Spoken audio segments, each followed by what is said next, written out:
Hello and welcome to Lecture 5 on Ancient and Medieval Worlds. This time we're going to be looking at the creation and development of the Greek polis, or city-state.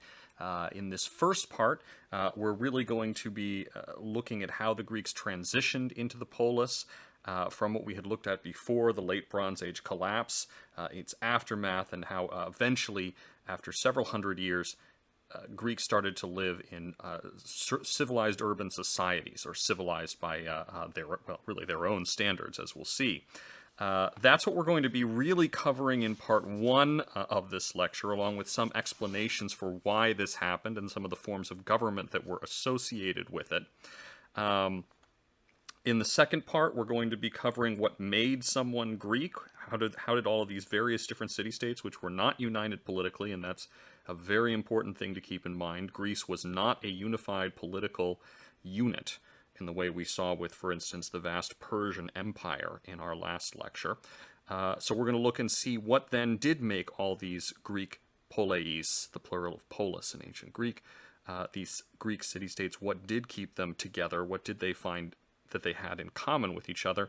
And then finally, in our last part, in part 3, we're going to be looking at some of these examples of how this development happened in practice, particularly looking at the example of Athens in the 500s BCE, just before the classical period. And we'll also spend a little time looking at our reading for today, which is some excerpts on Achilles from Homer's Iliad. Well, last time with the Persians, we covered what happened to Asia Minor, that is the Anatolian Peninsula, Mesopotamia, and Egypt, as well as the Levant, in the aftermath of the Late Bronze Age collapse. How a series of kingdoms and then empires rising and falling, replacing each other until the fairly multicultural Persians, under the Achaemenid dynasty of Cyrus and Darius, took over almost everyone in the world that we've been talking about so far. And that leaves us just one part of the world that we have previously covered that is mostly left out of this story of the development of Persia, at least so far, but come back again for our next lecture. And that section is Greece, the region and cultures that were previously Minoan and Mycenaean during the Bronze Age. We'll see them today develop into a new culture with some connections to the previous ones, but absolutely a thriving, dynamic new culture in many ways. Next time we'll look at them come into contact with the Persians, but we need to build up before we cover that. We need to get from around 1200 BCE to around 500 BCE. That is covering the early Iron Age. Now, I do want to mention here that these developments involve Greeks in Anatolia who were conquered by the Persians. We'll talk a little bit more about that next time. These were colonies in Asia Minor and Anatolia conquered by Cyrus. This lecture is the story of Greeks in general, but primarily those on the mainland and on the islands of the Aegean Sea. But keep in mind, this is a complex series of peoples, as we will definitely be getting into today. Well, just as in the Bronze Age, we do not see a centralization of politics in Greece into one empire, as we did, for instance, in Egypt or Mesopotamia or Persia. And this actually becomes really emblematic of Greek identity in the Archaic and Classical Age, particularly the Classical Age after 500 BCE. It's noted by the Greeks themselves. No one could unify the Greeks except an outside threat, and anyone who attempted to do so, including any one Greek city-state, any one Greek polis, inevitably faced the other Greek city-states uniting against them. Greece and the Aegean coast of Asia Minor are divided up into, as we saw, lots of rugged mountain chains. The sea between them mostly consists of little islands. Each valley or island developed its own community that vigorously fought to remain independent from its neighbors, while at the same time competing with them for regional dominance. In some places, the Greeks continued to live in dispersed communities, as they did in the aftermath of the Late Bronze Age collapse. Most of these areas do not have any kind of, well, none of these areas have any kind of real urban environment for really the 400 years in the aftermath of the Late Bronze Age collapse. The palace culture, which, as we saw, wasn't exactly quite urban, even in Late Bronze Age times here, had completely collapsed. The populations are dispersed throughout this era that's often called the Greek Dark Age, from around 1200 BCE to around 800 BCE. Now, in some of these places, as we'll see, city-states began to develop around 800 BCE, in the 8th century BCE. But I want to emphasize here that that did not happen everywhere. Not every part of the Greek world developed urban culture after 800 BCE, but many places did. They began to coalesce into real cities. And around these cities, a city-state, an urban center controlling the surrounding agricultural land. The Greeks called this political and cultural unit a polis, and that is where we get our word politics, or political. Now, we've seen city-states before, I want to emphasize. We've seen them in Mesopotamia, the Levant, and they were also in Anatolia and Egypt, though I didn't concentrate on them there. But the Greeks insisted that their city-states were special, and we'll see why later. The poems of Homer were being written down at almost exactly this time, from 800 to 700 BCE. So they depict more of the earlier period, the aftermath of the Late Bronze Age collapse, that so-called Greek Dark Age, which is not quite the old Mycenaean society of kings and citadels, or the newly forming society of the various city-states, the poleis. Now, the petty kings in the style of Homer's epics quickly lost power. They do seem to have existed, although chieftain might be a more appropriate word than king, at least in our modern English translation.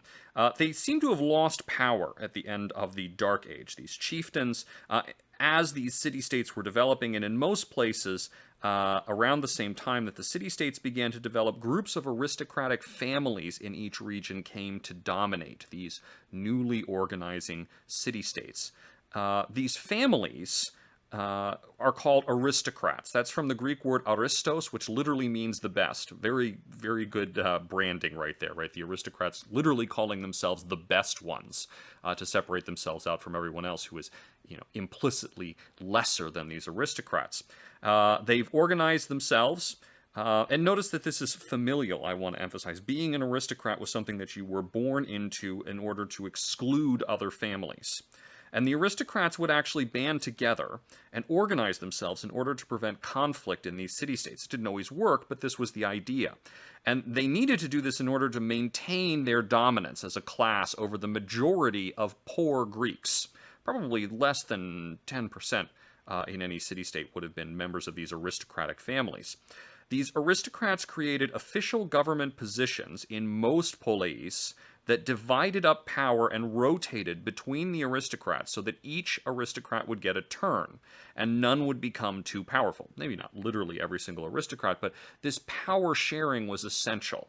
So already we can see that this sharing of power in Greek society, even if it's just among a privileged few elites who have a familial claim, and this sharing of power only amongst a few in ancient Greek is called an oligarchy, a rule of the few, is still a movement away from the norms of monarchy that we saw earlier in the Bronze Age. These Greek city-states are already beginning to have ideas of some kinds of sharing of power.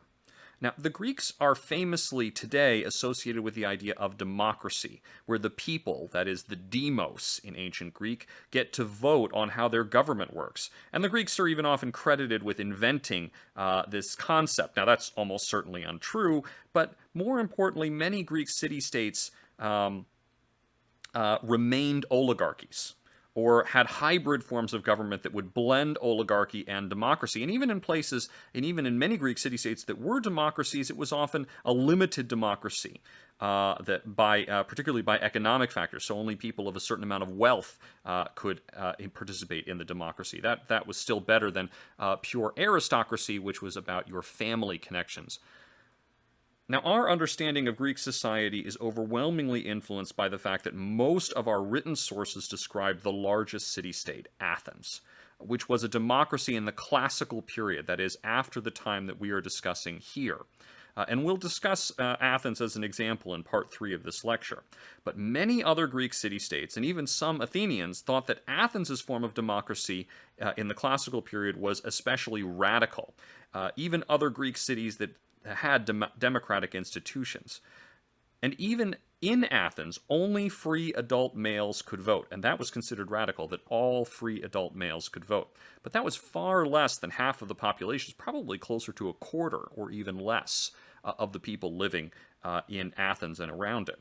What we can say for certain is that the Greeks were extremely interested in explicitly articulating their laws and political systems, and that the norm was that political power would be shared to at least some degree, even if that was limited to an oligarchy or an even more limited form of oligarchy, an aristocracy, where to be an oligarch was to be a member of the aristocracy. You could have a more open oligarchy that was limited by wealth.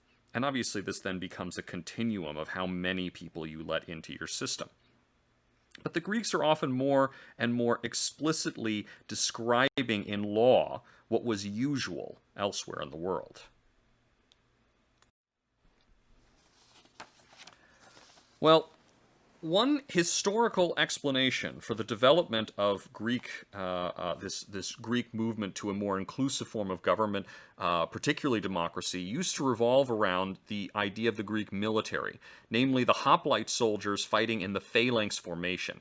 Now, this argument has proven to be too simplistic for what was really a highly complex and varied phenomenon that we'll never be able to explain in perfect detail, in part because it was different in every single city-state to one degree or another. But it's still worth mentioning this because some Greeks themselves later credited this easy answer with why democracies had started. So it seems to have been at least an important part of why these democracies caught on and survived, even though historians now think that democracies actually predated these military innovations, or at least the move towards a more open and inclusive oligarchy beyond the aristocrats. And the Greek way of war is called the phalanx, and that developed in the Iron Age. It was extremely effective and particularly disciplined. Greek soldiers, called hoplites, wearing heavy bronze armor and large shields, would march in formation, using these shields to protect not just themselves, but the man to their left. So you would always wear your shield on your left, while thrusting forward with their long spears. The formation was several ranks deep, and the men behind the first rank could not only also try to stab with their spear over the heads of the people in front of them, but they could quickly step forward to fill gaps in the line if someone died in the front rank or fell. Now, this required an immense amount of training, but it proved itself as a superior strategy militarily on many occasions. However, these hoplites, at least in the early centuries that we're talking about now, were not professional full-time soldiers in most cases. They supported themselves as farmers. The hoplite equipment, however, was expensive enough that only about a third to a half of adult males could afford it in most city-states. But this still meant that they were a larger group than the aristocrats. Remember, who were probably only about 10% of the population. Now, the aristocrats would often fight on horseback, which was, of course, very expensive because you had to be able to afford the horse. Fighting in the phalanx, however, this extremely disciplined, heavy infantry formation, taught these Greeks how to work together, which they learned to apply in their politics as well, emphasizing their status and importance as citizens and demanding more participation in government. In many Greek poleis, the hoplites formed the bulk of the participants in voting on what the government should do, because they were so crucial to the success of the city-state in its defense and war with its neighbors, which was nearly constant in ancient Greece, and they could therefore demand a say in government. Now, interestingly, the Athenians sometimes credited extending full voting rights to all adult male citizens, what's often called the radical democracy of classical Athens, to the fact that Athens' enormous navy needed men to row their ships. And because this did not require any expensive equipment on the part of the rowers, as the ships were built by the state and the rowers actually received a salary, any free citizen could therefore participate in this essential military duty. And in fact, even the great philosopher Aristotle said that this was a major factor in Athens' democracy. However, the Athenian democracy predates its powerful navy, as we shall see in a future lecture. So again, While this may have reinforced the idea of radical democracy in Athens, it could not have caused it, in the same way that it seems that the hoplites and phalanx actually postdate the move towards more inclusive government structures in other Greek city-states. But even if they didn't cause it, they were seen even by the Greeks as being an essential component of these more representative forms of government. The Greeks called their political institutions of the city-state a polis, and according to the ancient Greeks, this had several defining characteristics. First of all, each polis was politically distinct from others. It was a unit on its own. This was in part because the politics of each polis was face-to-face, operating on an extremely local scale. That's very important to keep in mind. Even in Athens, if you wanted to vote, if you were a poor Athenian, you had to show up at the place of voting in Athens to make your voice heard. Representative government wasn't really something that most Greek city-states developed very far. Particularly if it was a democracy, you had to show up in order to vote. But even if it was an oligarchy and you were one of the chosen few, you would have to show up in order to vote. That really limited the size of most of these city-states. Now, while our modern ideas of government may be derived from Greek notions, the practice of government was shockingly different in this regard. Everyone knew everyone. All voting and debating happened in person between people who, remember, had fought side by side with each other on the battlefield, either in the phalanx or rowing beside each other on a ship.